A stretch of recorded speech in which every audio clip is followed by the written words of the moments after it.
Hey, you are listening to Oh Crap Parenting with me, your host, Jamie Glowacki. This is a podcast for conscious parents who drop the F-bomb a lot. Hey, you guys. Welcome. Still very excited about my co-working space. As you can see, I'm sort of behind a white background now because I'm in a little meeting room. Not very decorative, but it's quiet. All right. So last week we talked about finding friction points. And like I said, I think a lot of friction point happens around mealtime. And so I wanted to do a whole episode on not overthinking meals and nutrition and helping make mealtimes easier. So number one, please remember, particularly with toddlers, but I would say with kids in general, and this was very true of Pascal, you have to think of nutrition in like a week. Don't think of packing all the nutrition into one meal because chances are you're not going to get it. And then you're just going to fall short and you're going to feel like a bad parent, but you're going to feel like, oh my God, my kid's missing out. Nutrition is like a long game. And so if we look at it at least every 3 days, but really 5 to 7 days, and make sure your kid's getting a little of this, a little of that. And they tend to, I think, most kids tend to eat like, I call it like a snake. They will eat a goat once a month and then spend the rest of the time digesting it. So what I mean by that is that kids will have eating days and they will have non-eating days. So unless you're dealing with some sort of extreme picky eating, I really think that you don't have to stress when your kid is like not that hungry. One of the things we always want to watch and be mindful of is snacking. I have said this numerous times. When Pascal first went away to sleepaway camp on an island on Lake Winnipesaukee, he came home and said, "Oh my God, Mom, the food was so good." And I've been to that camp and the food is not so good. It's like mess hall. You go to a dining hall for breakfast, lunch, and dinner, and it's serving, it's a cafeteria style thing. So food like that just doesn't tend to be very good. And I was like, how does he think that food was so good? And then I realized, well, it's an old school camp, sailing, canoeing, swimming, tennis, archery, craft shop. And what was happening is he wasn't snacking. He was running around all day. And when it was time for breakfast, lunch, and dinner, he was hungry and he ate a lot. I know he's average. I know he's neurotypical. I know this isn't true for every kid, but if your kid is average and neurotypical, one of the things you definitely want to keep in mind is that snacking will kill their appetite. Your average kid, their stomach is as big as their clenched fist. If it is full of just goldfish crackers, right, there's not going to be a whole lot of room. So just keep that in mind. And I think what happens too is, again, we get very obsessed with like making sure every meal is perfectly balanced. And it doesn't really have to look like that. When we're looking at nutrition, we want to look at the macronutrients, right? We want to look at carbohydrates, fat, and protein. Minerals, all of that, yes, we want to take into consideration. But honestly, we know some kids live on just goldfish crackers or pasta with just butter. So it can be done, but I don't think you need to stress about making every meal perfectly balanced. Now, I am in a different position in life right now, and I love to cook. If I were independently wealthy, I would stay home and cook all the time. I would cook elaborate meals and bake my own bread, but I don't have time for that. But I also have the ability, as I said in the last episode, to switch my schedule around, that kind of thing. But I was always a single mom and I owned a store and I worked outside the home. And Pascal went to daycare, he went to preschool, he went to kindergarten and half of first grade. So I know the crunch. And what I had described last week in like finding this co-working space is that, my working from home after 15 years just is no longer working for me for various reasons. And so I know the crunch. I know the crunch you guys are in. And dinner time is always, it's just a crazy time. And as I said in the back to school episode, I really think it behooves you to give the heartier meal somewhere around 3 or 4 o'clock, whether that's an aftercare lunchbox that you pack, or the babysitter or the nanny or your parents, whoever's watching the kids after school, if it's not you, or if you are able to pick your child up at whatever time they get out and you are going to go maybe to the playground or do some sort of activity. I think it is really important to have that more substantial meal right after school, because kids are absolutely famished, and that is the time they're going to eat the most. So if you're giving them just snacks and crackers, that's what they're going to eat the most because they're hungry. So I did have some people after that episode ask for help, like, well, what can we have? Because they're going to be eating in the car, or they're going to be eating at, before a sport, or they're going to be eating at the playground. What can you do? So again, without complicating it and recognizing that this isn't always the way it's going to be. This is with our little guys who have to get to bed early. You're single, maybe both parents are working outside the home. You're getting home at 5 or 6 or even later, and you've got like limited time before it's time to go to bed. And I will tell you guys, you do have limited time. So one of the hugest problems I deal with in my private clients is too late of a bedtime, and it's wreaking havoc on their lives. Kids under 6 should absolutely be going to bed before 7. If the 7, maybe pushing 7:30. Now that gets crazy, right? Because if you're getting home, obviously this is going to be different per, your circumstances in your family. If you can't, you can't. You got to do what you can do. But this is a limited season. This is going to stretch times. The later bedtimes are coming. You're also going to have kids who are more helpful as they get older. They're going to be kids who can hold their appetite a little longer, these kinds of things. But with our little guys, with our limited connection that we have with them from when they get out of school and we get home, they're so precious little time, maybe a couple of hours. And so if dinner time is just wrought with contention, sit your butt down, please eat, don't throw your food, how was your day? These kinds of things that just rile your kid up, and dinner time is miserable, really, really, really consider flipping them. So you can flip them by giving them a more substantial meal however you do that around 3 or 4 o'clock, and then making snacking the thing that happens at dinner time. So if you and your partner, your spouse, want to sit down and have dinner with the kids, you feel strongly about dinner at the table, your child can sit and then they can have their crackers or their squeezy yogurt or whatever it is that they might have had after school.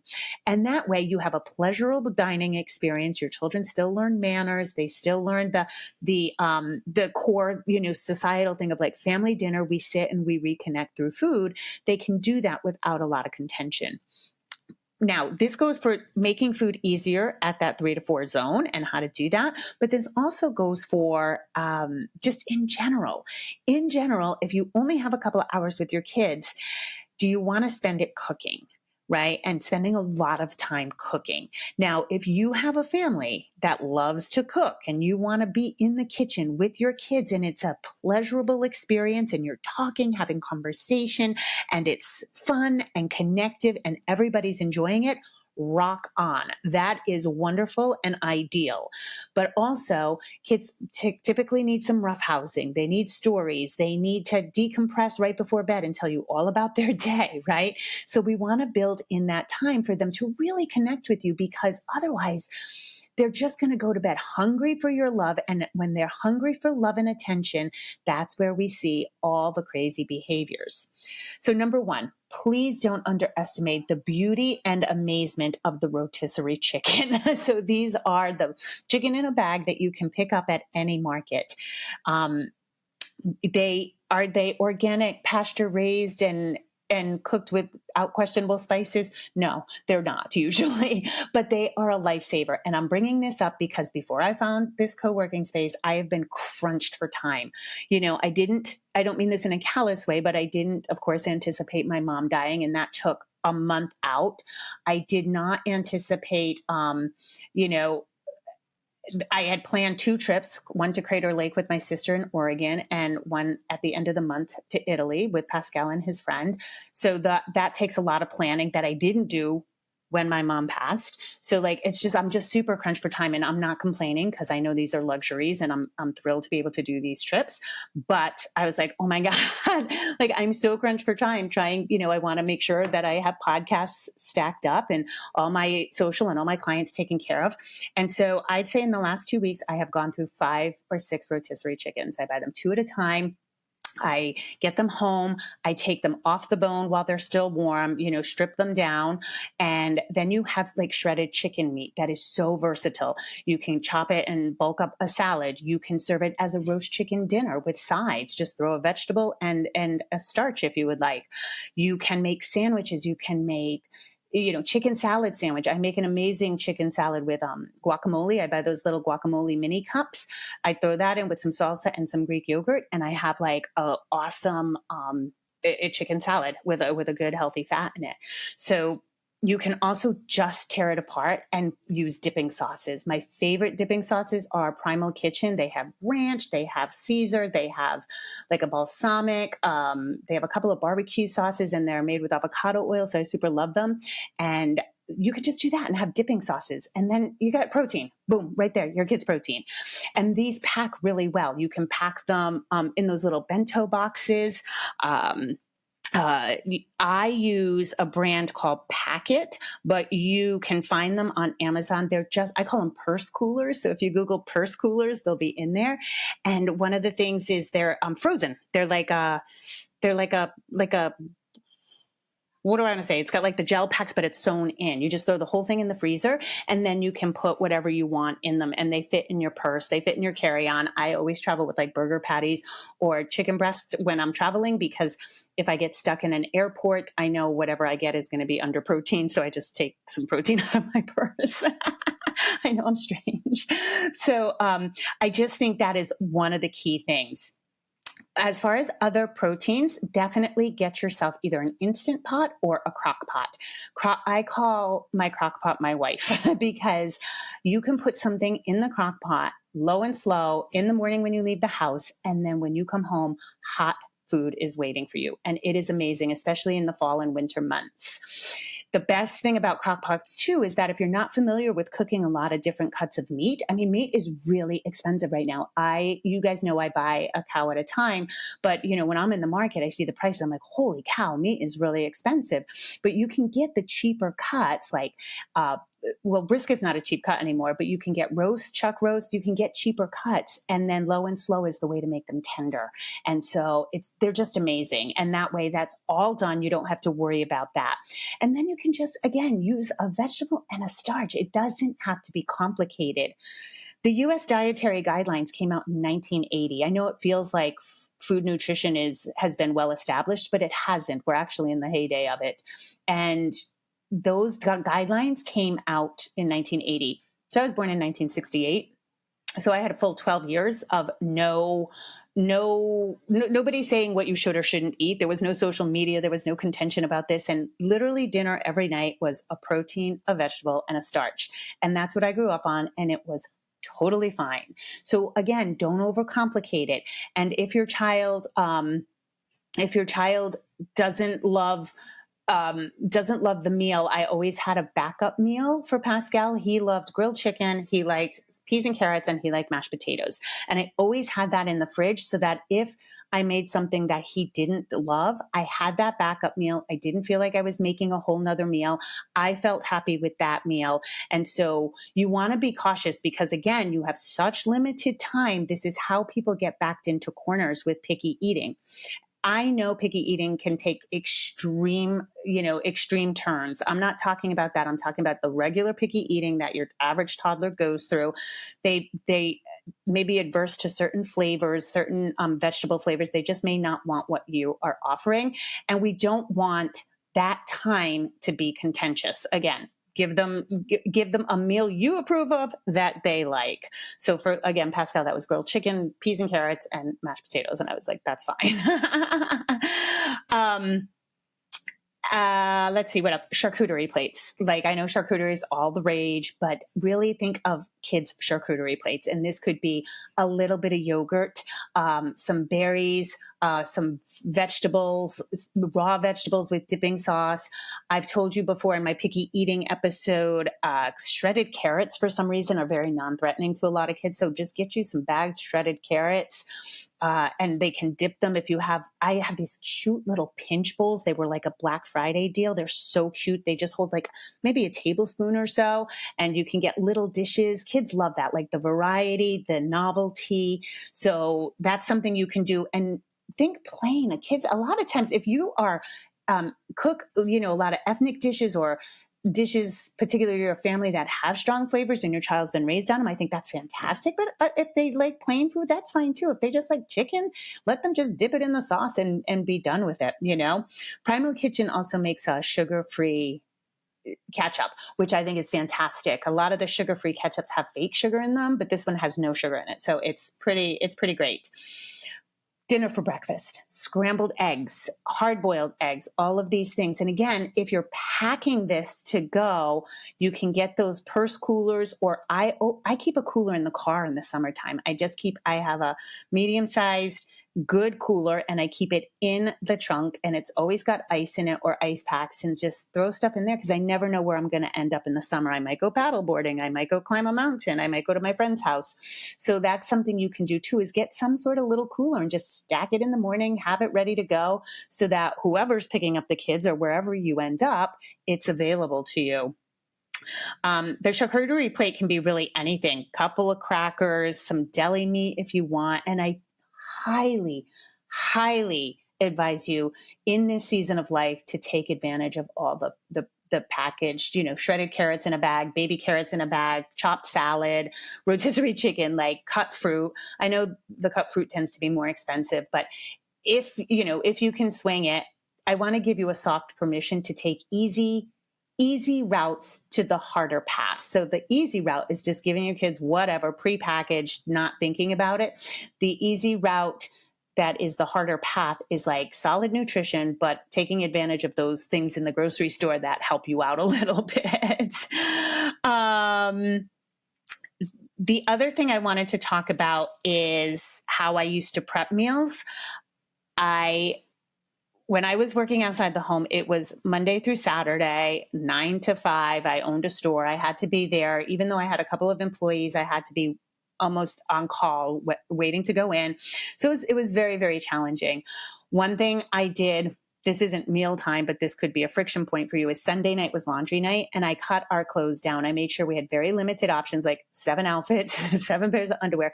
It had to be done. It was a fail-safe I built in for myself that no matter what, if I was at a cookout and I was having fun, I had to go home and do laundry, because if I didn't, I would get behind my 8 ball and it would be horrible. And I would be miserable. I would be so short. And my trigger points for Pascal being a normal kid doing normal developmentally appropriate things was so short that it was just miserable. So that just took care of that. I'd much rather leave a party to go do laundry and be all set for the week. So take some time on the weekends to make sure you're all set for the week. And I know it's a grind right now. I know it's so hard. I say this almost every podcast. You guys are in the trenches. It is, I think you're in the worst ages of parenting. Is 0 to 6 is the hardest. It just gets easier. I don't care what anybody says. And so this isn't going to be forever, right? But sometimes you have to be like brutal. It's a form of self-care to prepare for the week and make sure you have maybe meals planned out, you have clothes picked out, the laundry's done, the house is relatively clean for whatever you need during the week. The kids' backpacks are all set. Taking this time on the weekend, even though it feels like, oh my God, the week was such a grind, I just can't wait for the weekend. We're just going to go, go, go, go, go. But then you hit Monday behind your own 8 ball. It sucks. And that's what contributes to you being stressed and burned out. So I know it doesn't feel great, but this is a form of self-care, is making sure everything's all set for a really smooth week. And it also reminds us to slow down a little. Like weekends don't have to be like, whoa, let's let's go do all the things, because then your kids are also exhausted, right? It can be real family connecting time to make sure all these things are in line, and teaching your child, like, this is what we do. We prepare. We don't wake up Monday morning with everything in chaos, because that sets us all up for frantic, horrible moods, and then horrible behavior that stem out of that on both parents and kids. One thing, when I did work in my store, not only about laundry, but I would prepare ahead of time. And I often said this. I've said this before on this podcast. I would prepare all individual things. So I would do all the proteins. I would cook up. So I'd grill chicken breast. I'd grill some burgers. I'd saute some hamburger meat. I would cook whatever pork. I would make a roast. And then I'd go to the market, if I wanted vegetables, make sure everything was, washed and chopped and ready to be steamed, if not steamed already. And I would just do steamed because it was easy you can always toss it in oil and salt or whatever you want to do with it.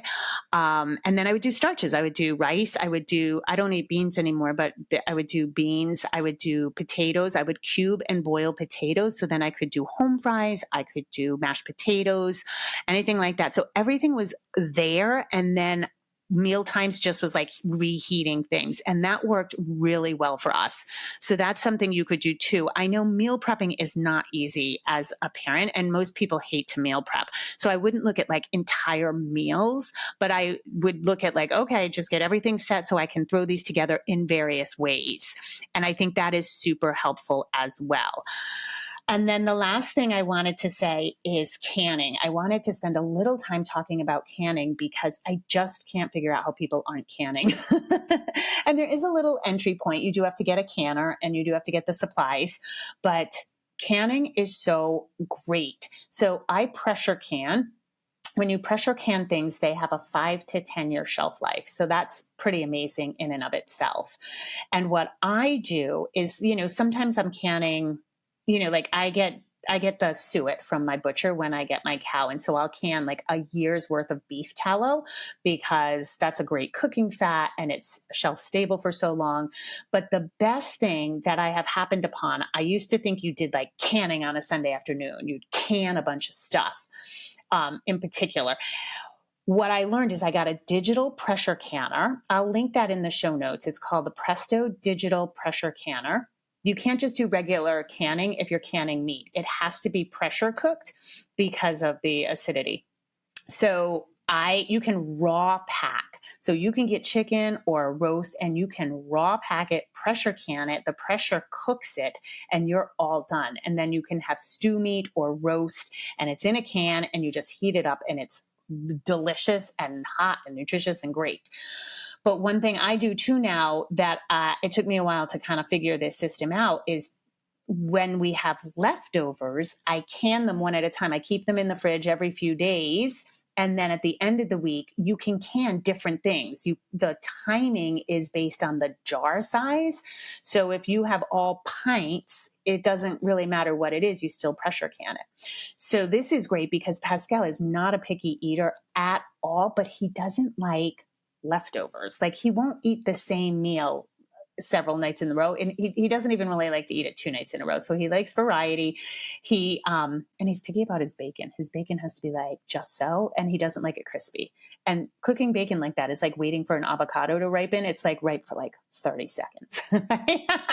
It's at its perfect zone for like 30 seconds. So that's his bacon. But other than that, he's really not picky. So what I'll do is like, say I make a roast, it's only 2 of us. I mean, how much roast can you eat? So there's obviously leftovers. So then I'll put the roast in the cans. I'll put that in the fridge.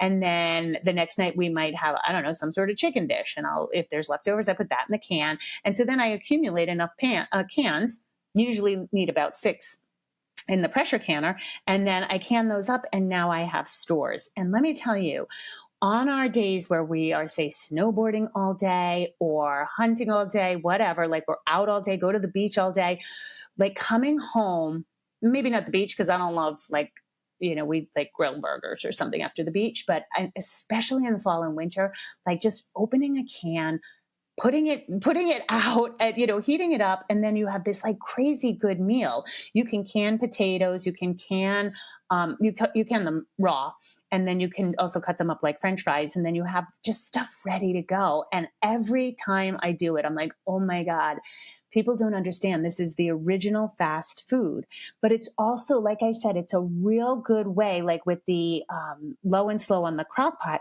Canning is an excellent way to get meat that's on sale, food that's on sale, or tougher cuts or cheaper cuts, whatever the case may be. It's an excellent way to stock up. And you want to stock up for power going out, or, who knows? I don't know what's going to happen this election cycle, but it seems like there might be civil unrest no matter what. So, not having to go to the store, not that anything cataclysmic might happen, but look what we learned in the pandemic. Sometimes it's whatever's going on in the world. It might be best to not go to the store for a couple of weeks, So I always think that having stores of food is a really great thing. We are in a hurricane zone. When I first moved into my little cottage in the woods, we ended up hurricane, I can't remember which one it was. Oh, I can't remember. But anyway, it came in and we lost power for 11 days. It was my first house that I ever owned. I was out in the middle of the woods and I lost power for 11 days. It was crazy.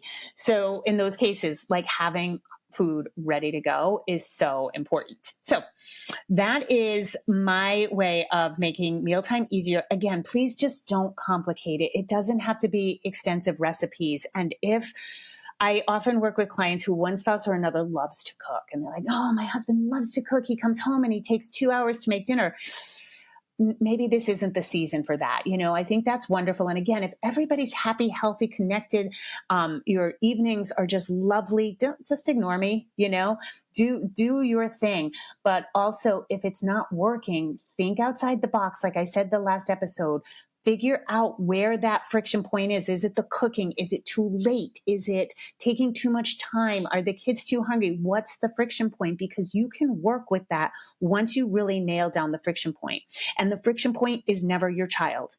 Never your child. It's your child is doing what children are supposed to do. They react. They're in the moment. If they are not getting love and connection, if they are not getting enough control and autonomy, you are going to see crazy behavior. That's just how it goes. Now, there's some crazy behavior no matter what, because developmentally they're figuring it all out. So that also happens. You're never just going to get that perfect kid all the time. It just doesn't happen.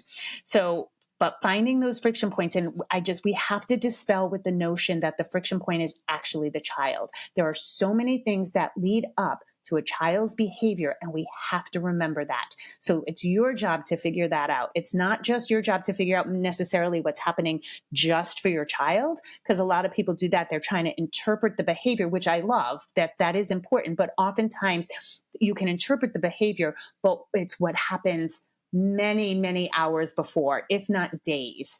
And when your child has that secure attachment, when they feel connected to you, things get so much easier. I can't say it's effortless, right? Because kids are work and parenting is hard, but it shouldn't be as hard as it is for us.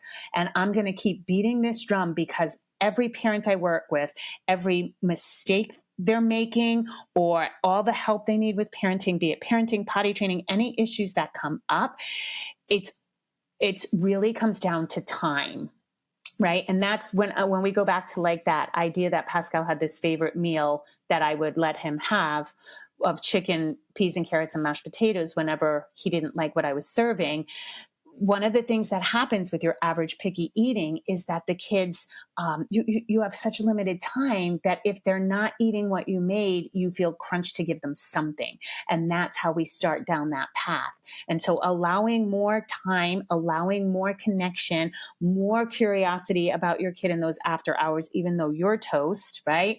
And that actually brings up another point, is like, is the friction point you? Are you not sleeping well? Now, granted, kids wreck our sleep all the time, but a lot of parents use their me time, right? They use that time to watch more on Netflix or to catch up. But really the best thing you can do is sleep, right? And so I think all of these things play into these cluster times that are so frustrating for our kids. So it's never the kids though. It's never what you're seeing in the moment. It's always something leading up. So again, finding those friction points and figuring out how to alleviate it for your family. And it may not look like other people. It may not look what other families are doing, and that's okay. All right, you guys, as always, I appreciate you listening. If you like this podcast, please share it with people and subscribe and review on Apple, Google Play, Spotify, YouTube, wherever you get your podcasts. All right, rock on and have a beautiful day. Okay, bye everyone.